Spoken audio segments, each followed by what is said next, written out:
Okay, what is up? And welcome back to Creative Ways to Growth Hack Your App Without Any Ads, part 2 for Kickstarter. So I'm going to talk you through how to launch a Kickstarter campaign. I'm going to talk about some of the more successful Kickstarter campaigns that I've launched. I'm also going to talk about the failures. Come on, we're not just going to sugarcoat things here, right? It's not just a highlight reel. This is the real deal. And from now on, sorry, I didn't do it last time. Going forward, I'm going to be giving you the estimated hours to do one of these projects. So most of these growth hacks take somewhere between 4 and 6 hours. Kickstarter happens to be the longest. So don't be alarmed that this one is much more. It's obviously a much more involved project, right? But it can have a huge payoff, right? Like the bigger the investment in the beginning, typically bigger the payoff, right? Unless you just suck, which sometimes we do when we're newbies. So anyway, the total time estimate for launching a very successful Kickstarter is 130 to 200 hours. So you can think of that as about 2 total months, right? Each month has about 160 hours in it. Assuming you dedicate half of your time to this, it's 2 months, okay? So don't take this on unless you're serious about it. Maybe it inspires some ideas. Maybe you already have a Kickstarter campaign going on. Hopefully I can save you some headache and heartache and help you avoid some potholes. So let's get started with some case studies and stories. So we did a crowdfunding campaign for an app called Learnt. We raised $170,000 in 2 weeks, and it really wasn't that hard. That was one of the smaller launches that we did. The way we did it was this. First of all, the founders are already pitching a bunch of investors. So they had a bunch of investors conversations going on. They're about to release a new version of their app, come out with a rebranding, and they wanted to make a big splash about it. Perfect place to do a Kickstarter. So the way we raised $170,000 was this. We had a few investors who were very interested, but hadn't actually committed. And then I was also thinking about investing in the app. So when it came out on Kickstarter, I told them to hold off on taking any investment. And I said, wait until the investment is alive on Kickstarter, and then have all of the investors who are considering investing send the traffic to the Kickstarter. And then what we want to do is we want to fill out 30 to 50% of the fundraising goal in the first day or the first week, ideally, right? The reason being, as soon as you get that kind of momentum, Kickstarter is going to start promoting you on their platform. They're going to promote you in their email list. They're going to put you on their home site. Maybe they'll put you in some ads, etc. So the whole idea is to catch the algorithm early, just like any other platform, right? Like you want to get momentum early in the algorithm. Otherwise, it obviously can just die a slow death. So what we did was we planted all the investment at the very beginning. I put in $7,000. Some other investors put in $5,000, $2,000, $10,000, and we got to about $35,000. Right off the bat, in the first day, we had $35,000. I think it was out of like a $100,000 goal. You gotta remember with Kickstarter, you only get funded if you hit the goal, so it could be a huge waste. So definitely something to consider. You know, a lot of people set low goals, but remember, you can change your goal once you are live. You can like raise it. That one reached $170,000. We also did email marketing. We did in-app notifications. We did push. We did we did SMS, and then we also did some ads. Now, you don't have to do ads. Ads, frankly, they don't do a lot because think about it. If you're going to new audiences and trying to get them to invest into your app who have no connection to you, the conversion rate is going to be very low to get somebody to invest into a product. And you know, with Kickstarter, they're not getting equity. So ads don't really make that big of a difference on Kickstarter. So Kickstarter is more for apps that have kind of like a following that's building around them and a group of loyalists who love the platform who want to get involved. Okay, sorry, I got cut off there. Basically, the idea is to front load all of your investments at the very beginning of your launch so that you get a big boost in the algorithm and your stuff starts trending on the actual Kickstarter platforms, right? Because they have huge email lists. Like if you think about Start Engine, something like 2% of their whole email list, which is like 2 million people now, they invest in every project. So you're guaranteed to get investment on these platforms if you can get access to the email list. So that's a lot better than depending on cold audiences on Facebook ads, for example. So here's the playbook though. I mean, now you know kind of like what's attainable. Actually, before I go on though, so we did the $170,000 raise for Learnt. But we did another one for a company called Republic, which is a crypto investing app. Or sorry, it wasn't called Republic. It was done on Republic, and it was called Ember Fund. And we raised $5.5 million together. And then there's another one that we did that also raised about $1.5 million. So the sky's really the limit here. If you're a new tech startup founder with a bootstrap app, I would recommend Kickstarter. If you're more mature and you're looking for real scale, I'm talking about like 100K to $1 million or 2 million, then I would go to Start Engine or Republic, one of the more institutional platforms. The reason Kickstarter is easier is because you don't have to do all these SEC filings and do all this like hoopla for selling equity, right? Because ultimately you're selling securities. The reason that Kickstarter is great is because you built a piece of software. The software provides value to users who have a pain point, right? The whole idea is that it doesn't cost you anything to fulfill value for users. If you can give a month of premium away for free to your, most loyal Kickstarter backers, then it's valuable to them, but it doesn't cost you anything, right? Whereas if you go to like Start Engine or one of these platforms where you have to sell equity, then it's a different story, right? You're giving up something of value, right? Whereas with Kickstarter, you're not giving up anything of value to yourself other than the time, effort, and money that you invested into making your app. But that is extremely scalable. This is why you're in the software game. You want to have something that is massively scalable. You know what's possible on Kickstarter. Let's talk about how to do it. So first, you're going to want to validate your idea. Go on to Kickstarter and look at other products who have launched on there. See what was successful, see what was unsuccessful. If you need to, put the listings into ChatGPT and have it compare them against each other for you. Have it pull out the top learnings from those. If you don't want to do all the analysis yourself, just go in there and see what's worked and see what didn't work and get a clear understanding of whether there's actually a market for your kind of app. And don't be butthurt, don't be sad if there's other competitors. Competitors are actually a good thing when you're a new company because that means that somebody has frontiered into the market and they've gone out and put their nose to the wind and they've fought the hard battle so that you can have the trail blazed for your company, right? For example, Uber blazed the trail for Lyft, right? Lyft didn't have to go into all of these cities and fight the legal battle that Uber did. So Lyft got to just ride in the wind, in the little wind pocket behind Uber as they're speeding down the street. Lyft was just behind them, catching that downdraft and avoiding the headwinds that Uber was facing. So competition is good. Look at the competitors, see what they're doing, maybe even connect with the founders, right? Number 2, engage your audience early. This is where building an email list is valuable. I typically don't put a lot of time into building an email list because let's just say you got 10,000 emails, send an email out, get a 30% open rate, you got 3,000 opens and a 5% click rate. Now you got 150 clicks. So if your app store converts at 20%, you got 30 downloads. It's just the economics and the math fall apart very quick on email lists. It works okay if you got millions on your email list, but what founders got millions on their email lists, right? This is big companies and stuff that have that. But if you're going to do a Kickstarter, you do want an email list. This is where having an opt-in on your homepage is important, pre-launch of the app, pushing people to that. Maybe when you're posting to forums, to Reddit, to Indie Hackers, Product Hunt, all these platforms, which I'm going to talk about those in another series.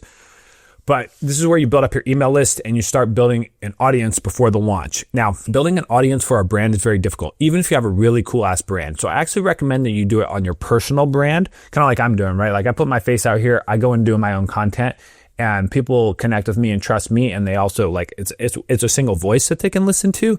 Whereas a brand could be thousands of voices, and it just becomes obscured and corporate. So I definitely recommend just putting your face out there and doing the good work and building the email list around your personal brand. So for example, I could be hey, if you want to learn free growth hacking tips for your mobile app that I'll never sell you, just sign up for my email list now. I send one weekly growth hack, which is actually what I do. And then number 3, you want to craft a compelling story. This is all in section 1 for validate your idea, right? So crafting the compelling story.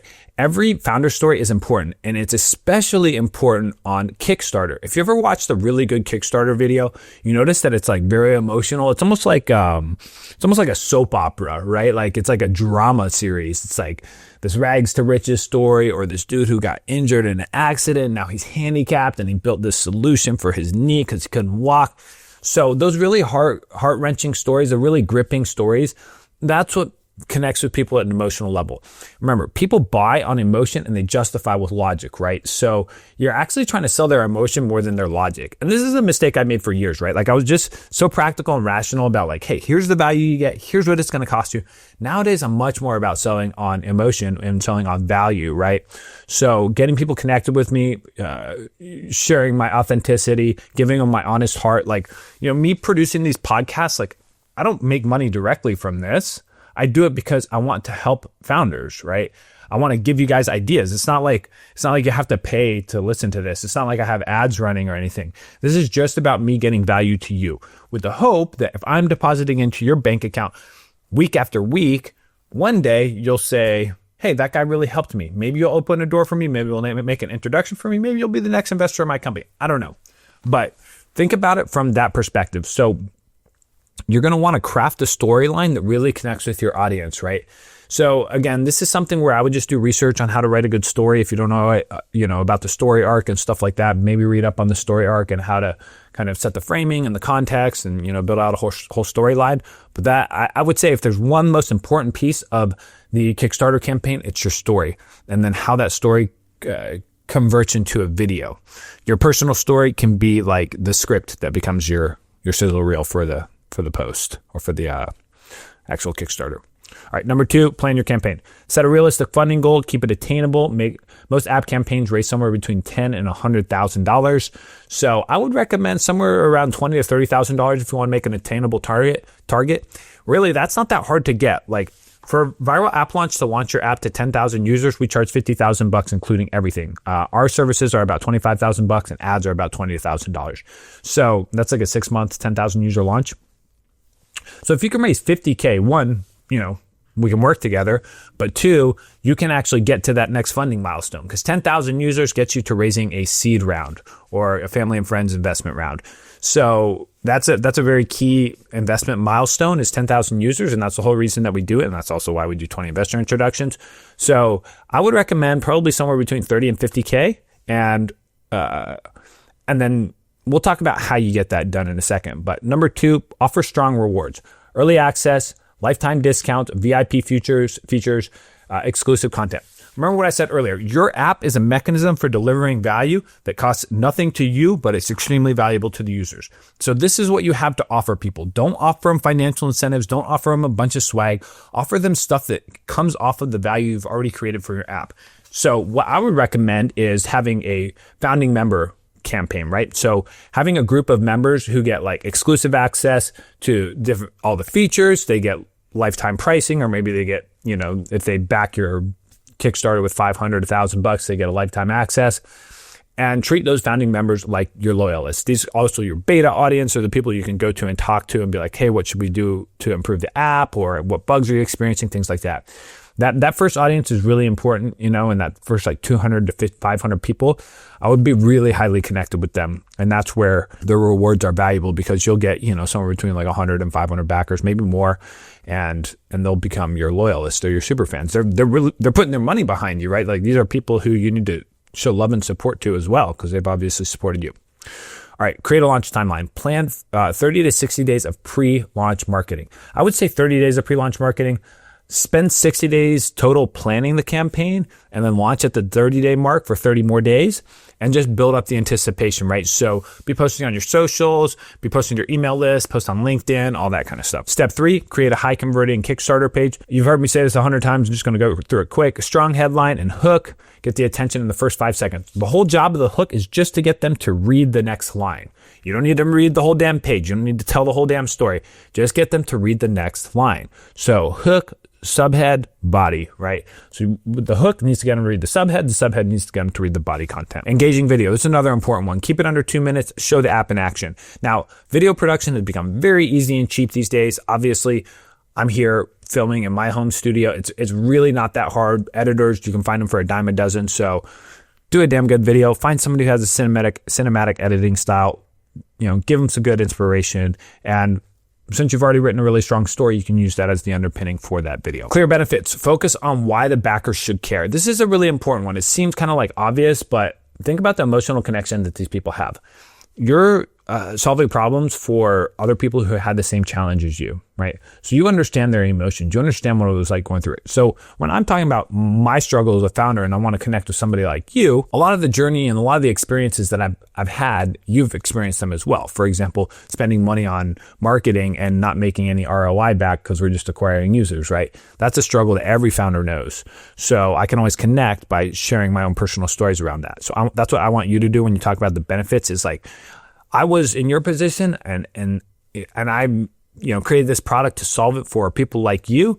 And then boom, why should you care? Next, eye-catching graphics, show mock-ups. These are things that are easy to do these days. You got tools like all these AI softwares for making visuals. You got, Fiverr people, you got Upwork people who can make nice mock-ups and animations, show the user flows, show the real-world use cases. Step 4, now we're in pre-launch marketing. Build hype before the launch. You're going to want to run a little bit of ads, not a lot, post teasers, engage in relevant communities, so indie hackers, product hunt, Reddit. So you're going to start to build the buzz around your brand. Ideally, I recommend building buzz in one place, maybe a Facebook group, maybe on the forums. Forums are great. I think they're a very highly underrated platform to get free traffic from, and really to get authentic connections from people. You're going to want to be engaged in the community side of things. The issue that I have with TikTok, with Instagram, with Facebook, just posting to the feeds is that your content, your audience sees the content once and then it just goes away. Whereas in groups, you're having this ongoing back and forth communication with people. So you build a bit more of a connection. It's not just so much the highlight reel type of approach. So I actually like Facebook groups a lot. Maybe create a Facebook group around it. And when you're doing something like this, if let's just say your app does your Amazon returns for you, you might create a Facebook group that is around the concept, but it's not directly around your brand, right? It could be sponsored by or brought to you by, or let's take me for example, right? I show how founders how to grow their user bases. I would make my group about growth hacking and how to hit 10,000 users or how to hit 100 users, how to hit 1 million users. It wouldn't be the viral app launch founder group or whatever. I mean, it could be, but instead I want to come value first rather than my brand first. So just think about that when you're creating a group if you're going to do it. Next, leverage email and social media. Obviously, you're going to want to turn all your social media audience into your super fans. And so posting to your IG, your TikTok, use stories, use posts, etc. And I recommend something called the skyscraper strategy. Basically, it involves going into your niche and seeing what the top performing content is, and then recreating the videos in that niche. We do it often on this page. You'll see some of our content here has been modeled off of other winning pieces of content. We'll literally take similar scripts and rewrite them and then re-record them. So that can work really well for making trending content. And then partner with influencers and press. When I was a founder, I did a lot of PR. I went on ABC, I went on WUSA 9, it was CBS, and then I went on Fox News at one point. I did interviews with, I was a contributor for 5 different publications over the years.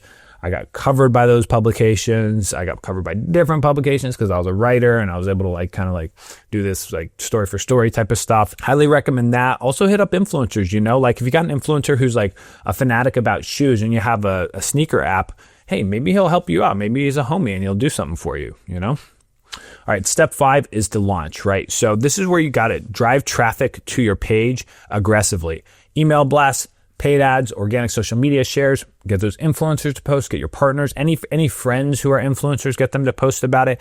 Just create a template text and send it to all of them. Be like, hey, I just launched my Kickstarter. I'll really appreciate if you could show me some love and support on it, or, comment and let me know what you think, whatever. Just get them to the page, right? Because I saw a GoFundMe the other day and I was like, this person's really doing a GoFundMe over this. And I was like, And then I read his story, I clicked on it and then I read the GoFundMe and I was like, damn, that's a pretty touching story. And I ended up donating $200 on the spot. And it's a dude who's an old yoga teacher of mine. I don't have any personal friendship or connection with him anymore, but he just captured my attention with an Instagram story, brought me to the page. And then when he had me on his GoFundMe page, his story was pretty touching. And so then I ended up donating. And there's a lot of good people out there. I want to do that because I want to feel good that I'm giving back to somebody in need. And I also want to know that it's going to a good cause, right? So giving to somebody's Kickstarter, if you're a friend of mine, I'm 100% going to back your Kickstarter. You share it with me, I will guarantee I'll back it, right? So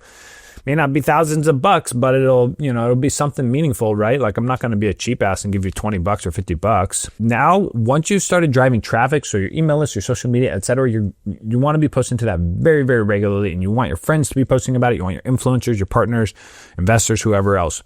Next, you want to engage those backers daily, right? Answer questions, post updates, and create a sense of urgency. When they see that clock ticking, this Kickstarter is coming to an end, This is a major driver of engagement, right? The FOMO effect gets really real. That's why the goal adds a gamification aspect to it, and the time ending adds the urgency component to it. So the more you post about it, the more action you show that's happening on your page, on your Kickstarter, the more activity and excitement it's going to create for people, and they're going to start to feel like, damn, I got to get in on this. And that's where you want to be.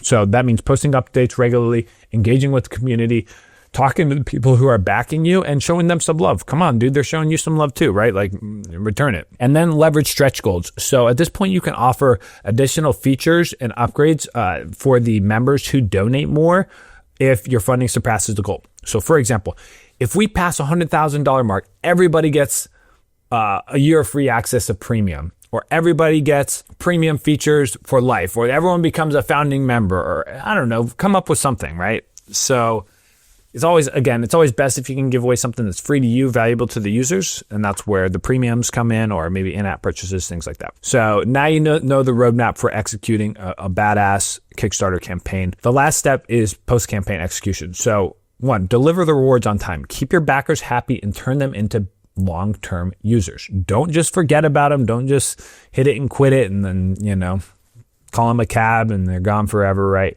These are people you want to stay engaged with. Remember what I was saying earlier. This is like your super fan audience, right? They came in, they put their money on the line to make you succeed, right? So this is where you got to reciprocate and you got to deliver on them. Build an awesome product, follow through on your promises, all that kind of stuff. Continue marketing. Convert those Kickstarter backers into full paying customers. So this is your customer list now. You got an audience who's highly engaged. Turn them into paying customers. And then use that momentum.